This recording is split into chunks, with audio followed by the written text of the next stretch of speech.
Good. You guys? You good? Good. Yourself?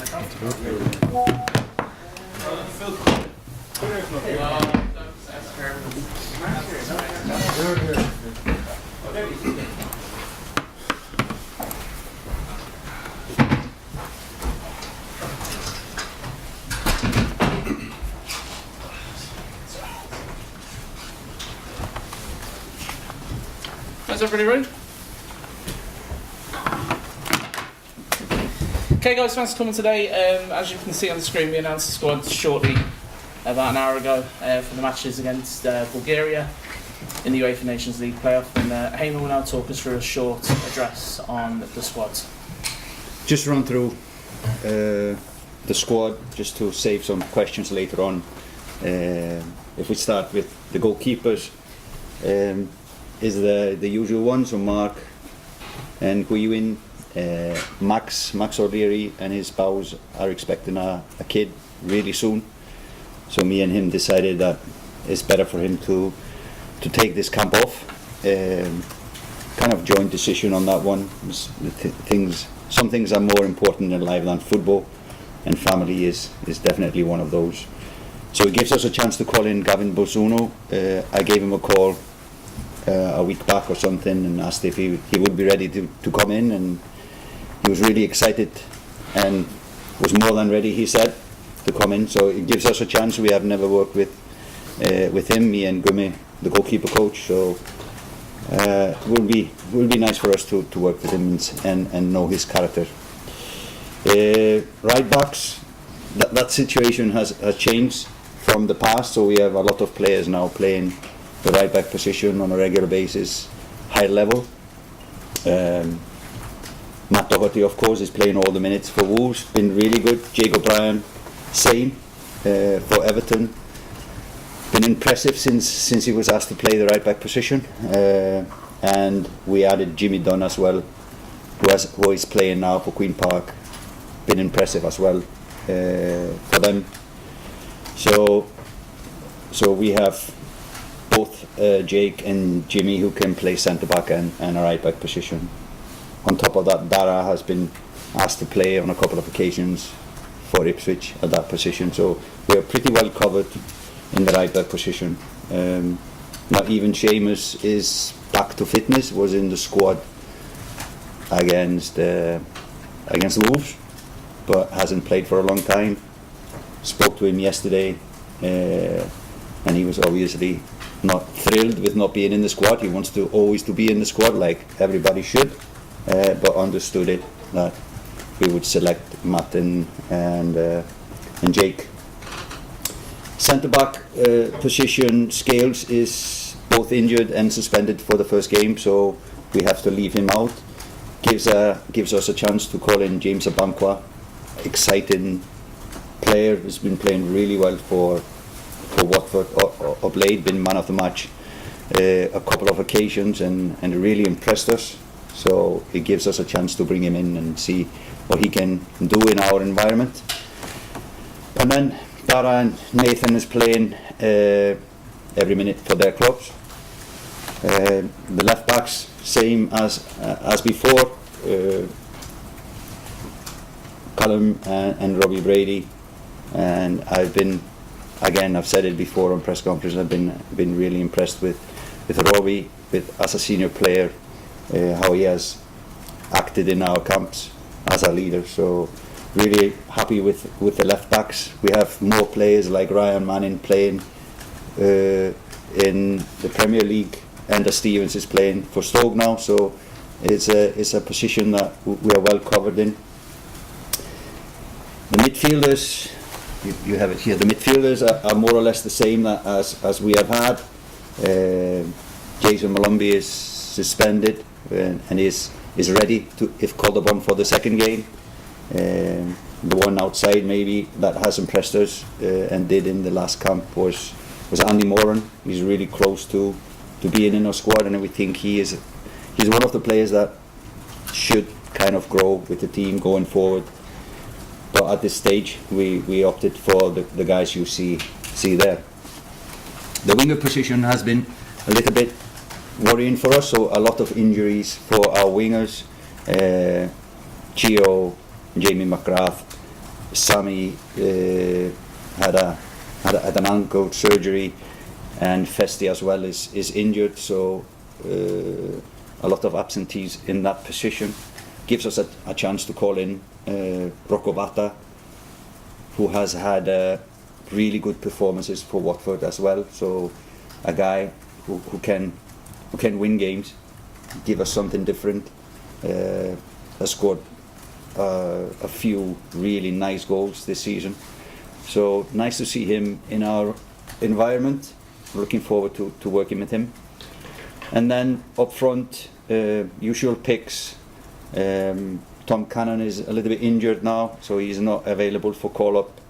And then it gives us a chance to call in Sinclair Armstrong, another guy playing really well for his club, and is a little bit different from the strikers we have. Lightning speed, strong, physical, etc. So for us, really exciting squad. Something more about this, about the squad, or do you just go to the questions about the squad? Go to the questions. Questions? We'll just pause for a second there.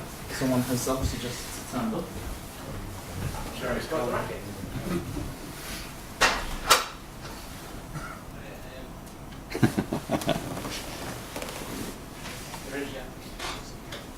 We're right in the middle of the media.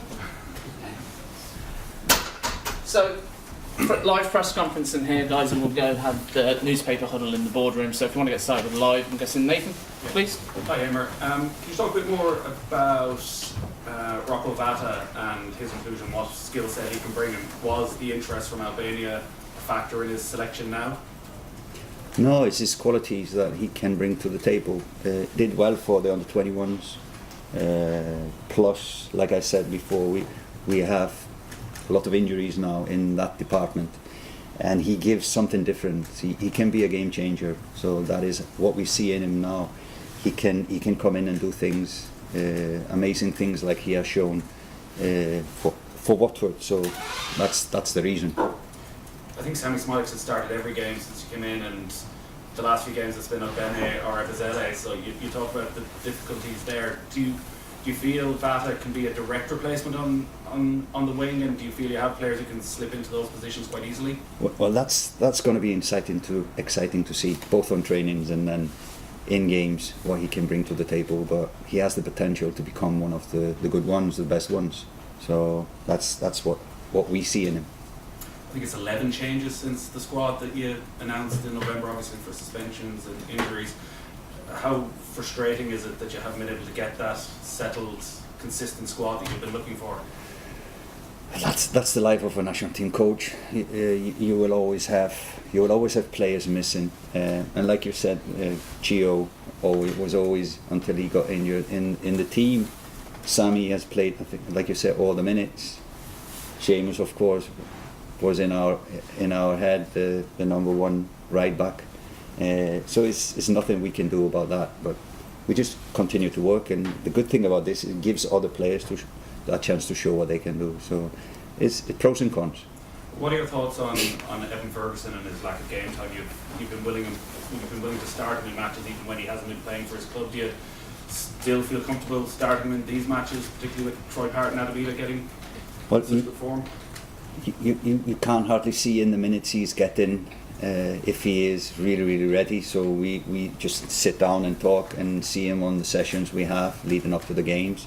But obviously we would prefer for him to play more than he is doing, and we all like to see him play day in day out. A lot of the talk, as you're aware, ahead of this was Josh Holman's inclusion in the provisional squad. Didn't make the final squad. What can he do between now and say June in the League of Ireland to put himself in the mix with the final squad? I would say, I don't know the past, but from what I've seen, he's progressed only this year a lot from the first game I was watching until the Conference League games, the final. So he has progressed. I think he's in a good trajectory in his career. So just continue to do what he's doing. I think that's the key. And and for more players as well. There's a lot of young players, and this is a young squad, but there's a lot of young players that just need to develop where they are. I know you touched on Stephen Bradley's comments on the Late Late Show, but that line that you said, hopefully they get a career change from this success. Stephen Bradley obviously had very strong words about that, ridiculous, out of touch. What's your response to what he had to say? Yeah, well, for players to leave the League of Ireland to get into the national team, it was not the intention, was not the words. I think you were all in this meeting, so probably I would have been asked questions if you would have interpreted that way.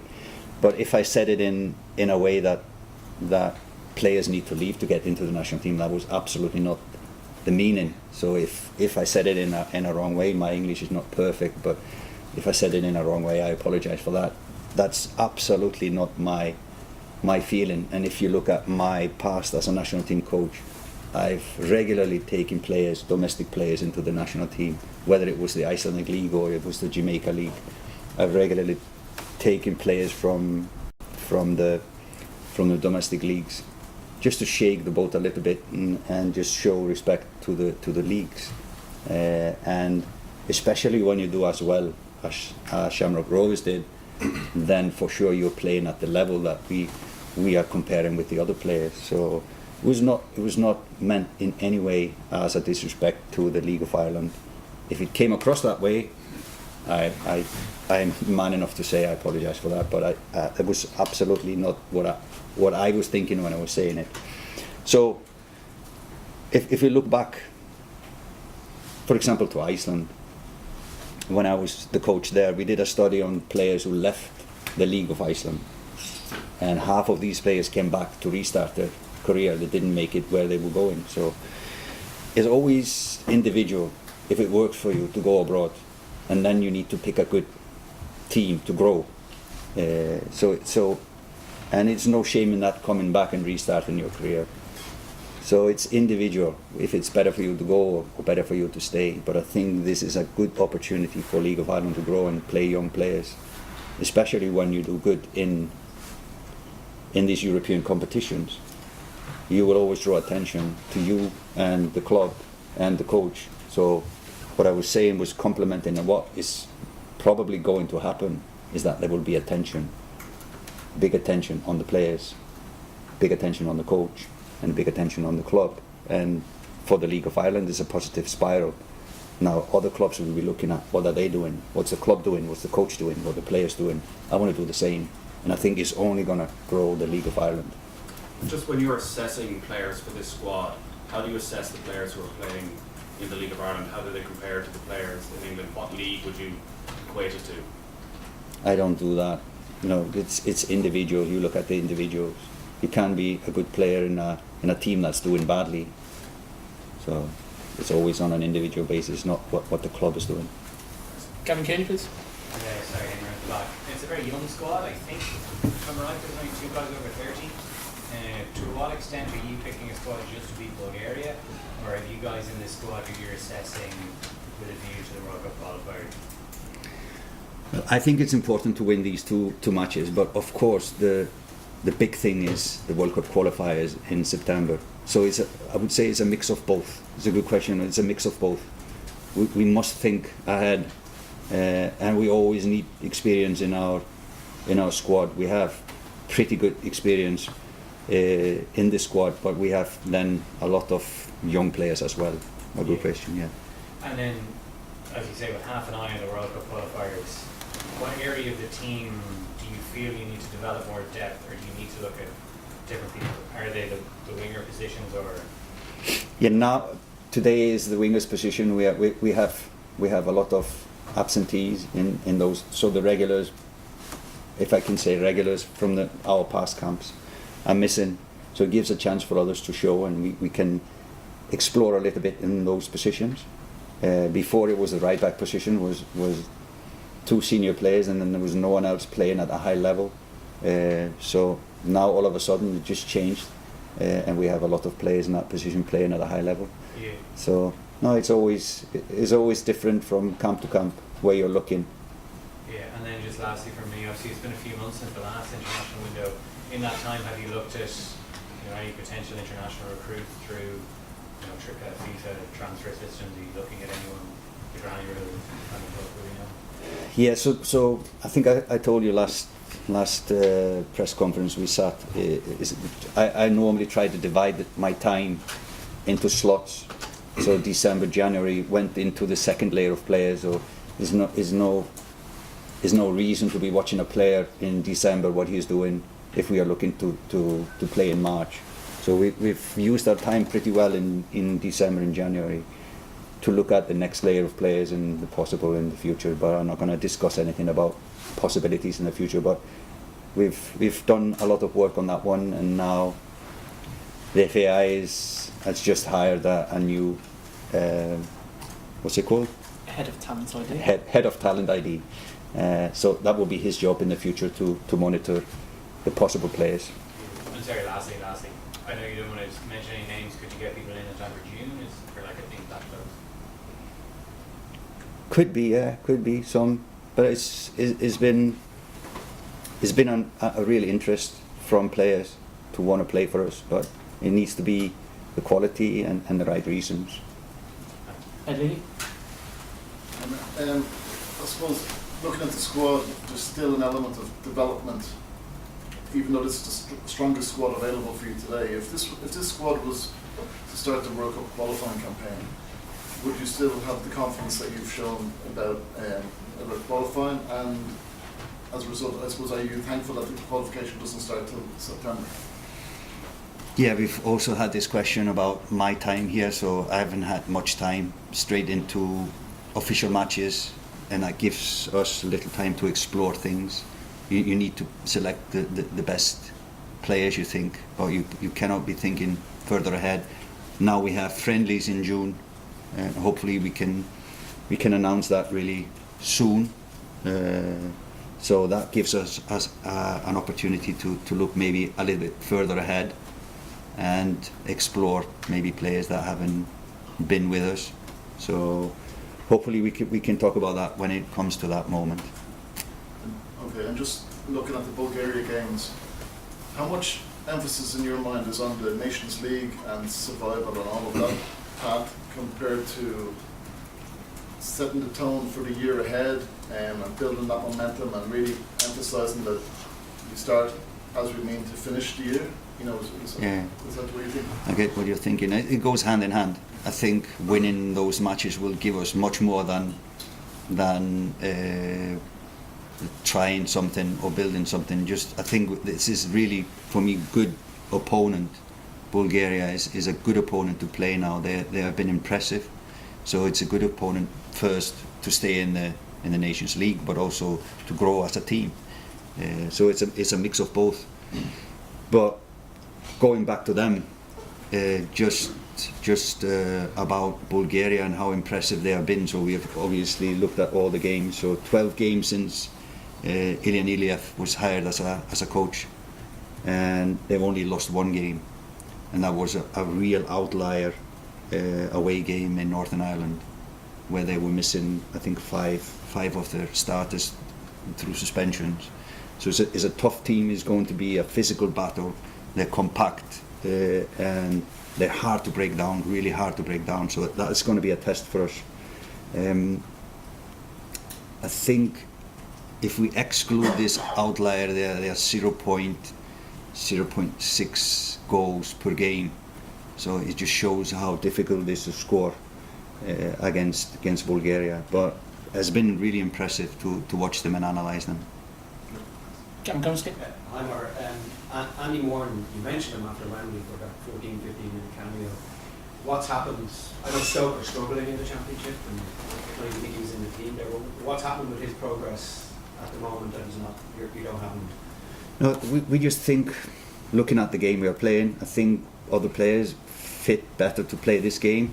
It has nothing to do with somebody is on a downward trajectory. I think he's in a good path. He's playing a lot of minutes at Stoke.